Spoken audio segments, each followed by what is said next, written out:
Hey guys, Wednesday's my day off, so I'm folding laundry. Listen though, got to thinking about what we were talking about earlier, about this morning, about uh, the dove, the representation of the Holy Spirit ascending on Jesus. That got me thinking. I did some digging. So this is kind of a deeper dive than normal. Like you kind of have to follow along. You kind of have to know a few things. All right. So I'm gonna go to Genesis. All right. Genesis. After creation, we get to a guy named Noah. Right. And God looks at the world, looks at everybody, and says, everything man did in his own eyes was evil. Okay. He did whatever he wanted to do. All right. But he said there's one man named Noah. So what does God do? He condemns the world, right? Wipes everybody out. But one family, one remnant, uses an ark, okay? So we got a picture of an ark, a form of salvation, okay? And that picture symbolizes Christ. Christ is an ark-like thing. And again, we've got water, okay? Water, symbolic for things, okay? All right, so now, 40 days, they're in this ark, okay? And then Noah sends out a raven, okay? A raven is an unclean bird, and it doesn't just say that he didn't send it out for any reason. He just sent it out, and it did not return. It just flew all over, probably landed on the ark, flew around, and it flew around the waters, kind of like with Job. God goes to Satan and he says, so where have you been? And the same verbiage, to and fro. I've been wandering the earth to and fro. So that's the same thing that the King James Version says about the raven, is God sent it out, or Noah sent it out, probably was flying all over the ark, freaking everybody out like a stupid raven, and he was sick of it, and he's like sending this thing out. So it goes out and goes to and fro around the earth, okay? Doesn't find a place to land, probably hanging out on the waters.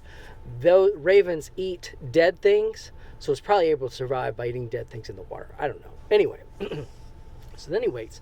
But then it says, and Noah took a dove and sent it out for a purpose. Sent it out to see if the waters had receded. Okay? And so what does it say it did? It flew over the waters, okay, and then it returned, okay? So that's interesting. So there's one time Noah sends this dove out, okay? And as we're thinking through this, a dove is a representation of the Spirit, okay? Now, when did the first Spirit come, right? Genesis 1, God's Spirit was moving over the waters, right? For creation. So there's one. That's one. Now, the second time, dove comes back, doesn't find anything to, perch on or know, because a dove is a clean animal. God declared it clean. It eats, doesn't eat dead things, eats, living things, okay? So plants, stuff like that. Okay, so there's a symbol of life as opposed to death, okay? It's clean. It's spirit as opposed to the raven, which is Satan, right? You see where I'm going?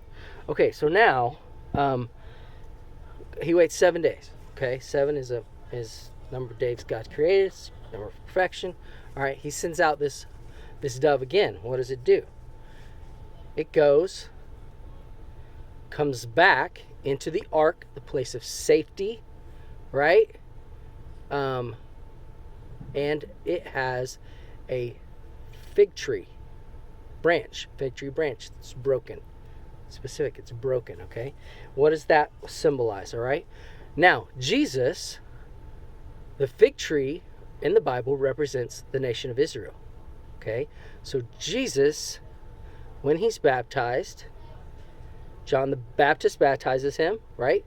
To the nation of Israel, as he's a Jew, right? The Holy Spirit descends on the fig tree. Jesus symbolizes Jewishness, right?